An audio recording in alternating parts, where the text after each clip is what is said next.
ग्रंथ बंद हो गया, देशना उनकी थोड़ी सी पढ़ा करके शांत हो गई, जा वाणी के ज्ञान से उन्होंने कर लिया। उसके बाद गुरुदेव कहते हैं बैठ करके क्या बोलते हैं वो शब्द भी सुनने लायक हैं। आज से 50-60 साल पूर्व किसी मानसिक रोगी को जो एंजाइटी होती थी, एंजाइटी का मतलब उत्कंठा, 50-60 साल पूर्व एक मानसिक रोगी को जो एंजाइटी होती थी, उत्कंठा होती थी, आज वो सामान्य युवा वर्ग को हो रही है। मतलब एक पागल आज से 60 साल पहले जितना उचकता था, जितना भाग दौड़ करता था मानसिक रोगी, उतना आज सामान्य युवा करता है। कैसे? आचार्य सिंह जी के ऐसे उद्बोधन रहते हैं, ग्रंथ बस नहीं पढ़ाते, आचार्यों के लिए लिखा है, सगपर समय बिदरणु आगम हेतु चा विजानिता। वे आचार्य कैसे महान होते हैं कि देश में क्या हो रहा है, परिस्थितियां कैसी घट रही हैं, वे सबके जानकार होते हैं। तो सबकी जानकारी होती, तो गुरुदेव कहते हैं कि एक मानसिक रोगी की 50-60 साल पूर्व जो एजेंटी होती थी, उत्कंठा होती थी, वो उत्कंठा आज युवा वर्ग में जन्मता है। साधारण मनुष्य जैसे बड़ा हो रहा है, वो भी उतना आक्रामक और उत्कंठित होकर के दौड़ता है जितना वो मानसिक रोगी दौड़ता। तो महाराज जी ने पूछ लिया, महाराज जी का नाम तो मुझे स्मृति में नहीं है, उन्होंने पूछ लिया कि महाराज क्या कारण है कि युवा मानसिक रोगी जैसे विक्षिप्त हो रहे हैं। बोले पर्याप्त समय है इन युवाओं के पास, क्योंकि जीवन को दिशा बोध देने वाले कोई विकल्प उनके जीवन में है ही नहीं, छोटे छोटे विकल्पों में उलझा के रखा है। और कैसे उलझा के? बोले इसके दो मूल कारण क्या? पहला गुरुदेव कहते, पहला मूल कारण है कृत्रिम उपभोक्तावाद। आज क्या होता है, कोई भी जरूरत हो या नहीं हो, ऐड के माध्यम से आपके दिमाग में जरूरत पैदा की जाती है। पहले जरूरत पैदा करेंगे, अब कृत्रिम उपभोक्तावाद ये क्या सूत्र है लोगों को भटकाने का, युवा वर्ग को बहकाने का और उसको गाफिल करने का, कि टीवी में एक ऐड दिखाया। क्या ऐड दिखाया? कि आपकी एक मारुति 800 कार है, उस कार में चलते चलते आग लग गई। तो आग लग गई तो क्या करोगे एंड टाइम में? भैया एक सीज फायर छोटा सा आता है बॉटल, देखी होगी आपने, 370 रुपये 80 रुपये की हमारे टाइम पे आती थी। वो छोटी सी सीज फायर की बॉटल ड्राइवर की सीट के जस्ट बगल से लगी रहनी चाहिए। ये कृत्रिम उपभोक्तावाद। कितनी कारें बनती हैं, उसमें से कितनी कारों में आग लगती है? मुश्किल से 2-4-10 में।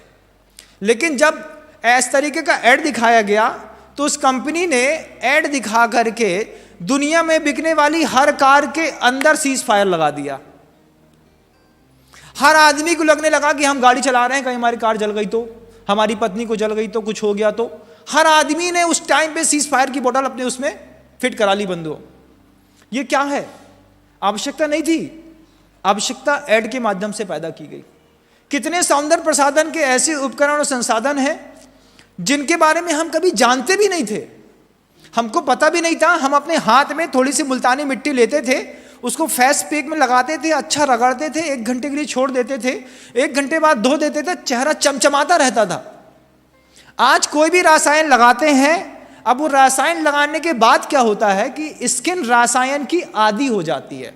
आप कभी देख लीजिएगा कैसी रसायन की आदी हो जाती है। मान लीजिए आपने अपने चेहरे पे कोई एक फेस क्रीम लगाई, फेस क्रीम लगाने के बाद आपने 8 दिन तक उस फेस क्रीम को लगाया और 9वें दिन बिना लगाए आप निकल गए, तो आपके पूरे फेस में ऐसे लंबी लंबी दरारें दिखाई देने लगेंगी। पूरी स्किन का जो भी ऑयल रहता है वो पूरा सूख जाएगा। अब रिकमेंडेशन ऐसी हो गई कि आपको अपना जीवन जीना है तो फलाना लोशन, फलानी फेस क्रीम, फलाना फाउंडेशन, फलानी लिपस्टिक आपको लगानी पड़ेगी, नहीं तो आप अपना चेहरा किसी को दिखा नहीं सकते। यह कृत्रिम उपभोक्तावाद है। इस कृत्रिम उपभोक्तावाद को टीवी एड्स के माध्यम से जनता के सामने प्रस्तुत कर दिया। सामान्य युवा वर्ग उस मानसिक और विक्षिप्त रोगी के जैसा जीवन जीने लगा। एक ऐड देखता है और बाजार में निकल जाता है।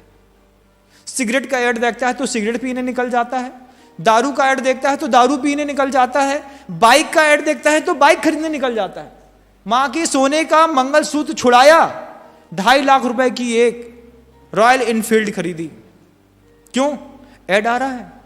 आज सबसे ज्यादा वही चल रही है, हम मर जाएंगे लेकिन हमको वही चाहिए। कृत्रिम उपभोक्तावाद। कृत्रिम उपभोक्तावाद क्या? कृत्रिम उपभोक्तावाद कि आजकल हमने आज पहली बार सुना कि बाजार में पोंछे तक बिकने लगे। हमको तो ये समझ में आता था कि पिता की जो पुरानी बनियान होती थी या फिर कुछ और वस्त्र रहते थे माँ बहनों के, उसको निकाला, फट गया तो उसी का पोंछा बना लिया। अब तो पोंछा का ऐड आता है और उसमें पोंछा बिकता है, और कंपनी पैक्ड पोंछा लेकर के लोग घर के अंदर पोंछा लगाते हैं। कहां मति मारी गई है लोगों की, आप सोचिए। कैसी मति मारी गई है कि 70 रुपए मीटर का कपड़ा है, 13 रुपए की वो अंडरवियर है, लेकिन उसमें जॉकी या लिवाइस या दूसरे की एक इलास्टिक लग जाती है तो 650 रुपए की हो जाती है। ये कृत्रिम उपभोक्तावाद ने आज के युवा वर्ग को इतना विक्षिप्त कर दिया, इतना विक्षिप्त कर दिया कि युवा अपने हाथ में है ही नहीं, और उसके लिए पिता को, मां को कितना पुरुषार्थ करना पड़ता है। शिक्षा के क्षेत्र में कहां जाना है? एम्ब्रॉड जाना है। मां बेचारी वहां पे दुकान में मेहनत करती रहती है बच्चे के लिए, बच्चा एम्ब्रॉड में जाकर के दारू पीता है बंधु। पर जमाना है, स्टैंडर्ड है, दिखा रहे हैं। इंदौर जाकर के देखो, किसी भी हॉस्टल के बाहर सबसे ज्यादा इन्हीं चीजों की दुकानें लगी रहती है। क्यों लगी रहती है? जमाना खराब है। हम कहते हैं तुम लोग का दिमाग खराब है। आचार्य सिंह जी जब इस बात को समझाते हैं कि मानसिक रोगी की कैसी स्थिति हो गई है, आप देखो समान युवा वर्ग की। पहला कारण कृत्रिम उपभोक्तावाद ने हमारे घर के बच्चों को बर्बाद कर दिया, और दूसरा बोध के पतन ने बच्चों को बर्बाद कर दिया। बच्चों को कुछ नहीं आता, क्या उपयुक्त है क्या अनुपयुक्त है। नैतिक स्तर पर, सामाजिक स्तर पर, सोशल एक्टिविटीज पे बच्चे हर चीज में शून्य हैं। उनको ब्लू बेल गेम दे दो, उनको कोई एक मोबाइल दे दो, एक कमरा दे दो, एक कोई चिप्स का पैकेट दे दो, एक कोल्ड ड्रिंक की शीशी दे दो, और दिन भर उनसे बोलो कमरे के अंदर पैक रहो, एसी चलता रहे, बच्चा कमरे से बाहर नहीं निकलता। कैसा बोध का पतन हो गया।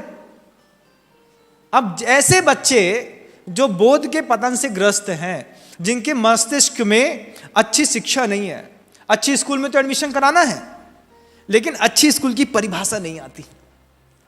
अच्छी स्कूल क्या? जहां शिक्षा अच्छी मिलती हो, अच्छा स्कूल वो है, कि जहां संस्कार अच्छे मिलते हो, अच्छा स्कूल वो है। अच्छा स्कूल की परिभाषा क्या है भाई? बोले महाराज जिस सोसाइटी में हम रहते हैं वहां संस्कार का वैल्यू नहीं है, तो फिर तुम्हारा बच्चा विक्षिप्त जन्मतः होता जाएगा बंधु, आप जवाबदार रहेंगे।